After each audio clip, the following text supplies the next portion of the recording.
স্ত্রী সন্তান থাকার পরেও বিবাহ বহির্ভূত সম্পর্ক হয়েছে একাধিকবার শারীরিক সম্পর্ক। অন্তরঙ্গ মুহূর্তের সেই ছবি ভাইরাল করার ভয় দেখিয়ে সিভিকের কাছ থেকে টাকা হাতানোর অভিযোগ প্রেমিকার। এই ভয় দেখিয়ে বেশ কয়েকবার টাকাও নিয়েছিল। নতুন করে আরও 2 লক্ষ টাকা ডিমান্ড করে বসে প্রেমিকা।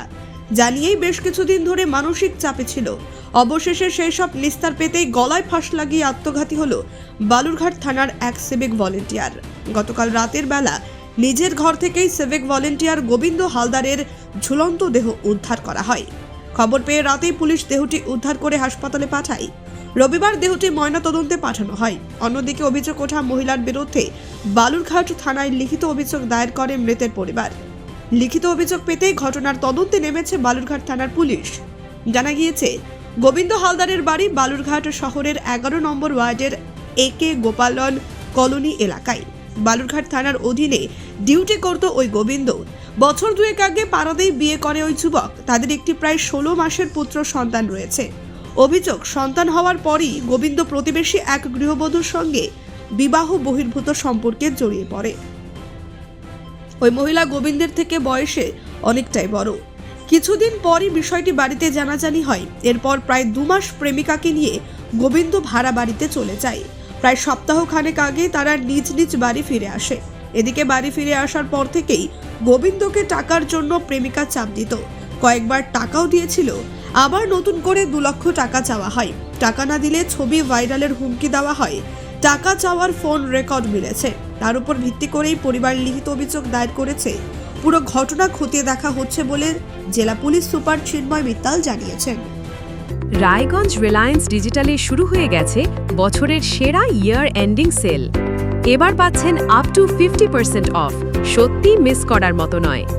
একদম নতুন ওপো ফাইন্ড X9 এখন শোরুমে উপলব্ধ। ব্যাংক কার্ডে পাচ্ছেন আপ টু 26,000 টাকা পর্যন্ত স্পেশাল ডিসকাউন্ট। সব হোম অ্যান্ড কিচেন অ্যাপ্লায়েন্সেস কিনুন আর পান অ্যাশিয়ার্ড গিফটস। অফার খুবই সীমিত সময়ের জন্য, তাই আর দেরি না করে আজই চলে আসুন রায়গঞ্জ রিলায়েন্স ডিজিটাল। যে আপনাদের যে প্রতিবেশী যে মারা গেছে, কি কারণ মনে করছেন আর এখন আপনারা কি চাইছেন? কারণ মনে করছে ওর বিয়ের পরে ওর একটা মহিলার সাথে বড় সম্পর্কে যুক্ত ছিল। এটুকু শোনা যাচ্ছে যে আর্থিকভাবে হয়তো ওর টর্চার করতো। সঠিক আমরা বলতাম না, মানে এরকম ধারণা আসছে, মানে লোকজনের মুখে এটাই শোনা যাচ্ছে। আমরা চাই যদি ওই মেয়েটা যদি ওর সাথে প্রতারণা করে থাকে তাহলে ওর অবশ্যই একটা দৃষ্টান্তমূলক শাস্তি দেওয়া উচিত। আশেপাশে প্রতিবেশী যাতে এইভাবে যেন নেক্সট টাইম এই কাজ করতে যেন ভয় পায়, এরকম একটা দৃষ্টান্তমূলক আমরা শাস্তি চাচ্ছি। আপনারা অভিযোগ তো জানিয়েছেন। ওই যদি জড়িত থাকে মহিলাটা যদি জড়িত থাকে তাহলে আমরা চাই ওর জন্য একটা দৃষ্টান্তমূলক শাস্তি, নেক্সট টাইমের জন্য পাড়াতে এরকম কাজ করতে যেন ভয় পায়।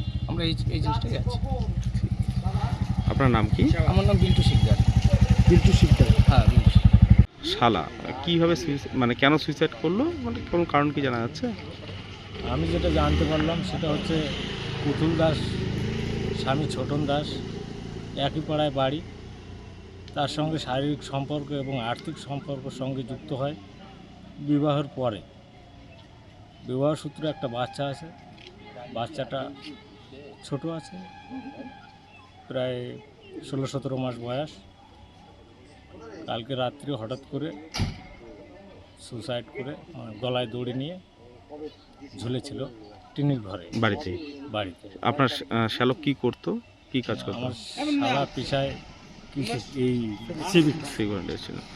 ভলেন্টিয়ারের কাজ। যে মহিলার সঙ্গে বিবাহ বহির্ভূত সম্পর্ক ছিল সে কি মানে কোনো রকমভাবে মানে চাপ দিচ্ছিল টাকা পয়সা বা কিছুগুলোর জন্য?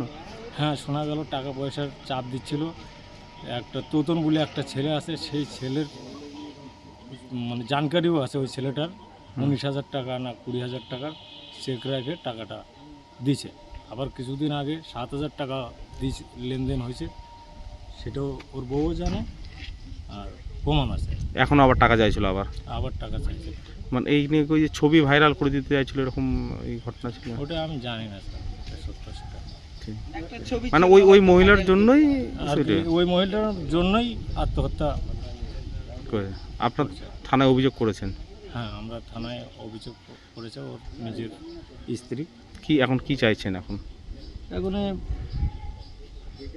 ছোট একটা বাচ্চা আছে, ছেলেটা পেশায় সিভিক ছিল। যদি সরকারি কোনো সহায়তা সুযোগ সুবিধা করে যদি সংসারটা ম্যানেজ করতে পারে, এটাই আমরা চাবো আর কি। ঠিক আছে, আপনার এখন যে মরে গেল তাকে তো আর ফিরে পাওয়া যাবে না। আপনার শ্যালকের নাম কি? গোবিন্দ হালদার, বাড়িটা কোথায়? একে গোপালন কলোনি। আপনার নাম কি? আমার নাম স্বপন বিশ্বাস। বালুরঘাট থেকে মান্টু সিং এর রিপোর্ট, কুলিক নিউজ।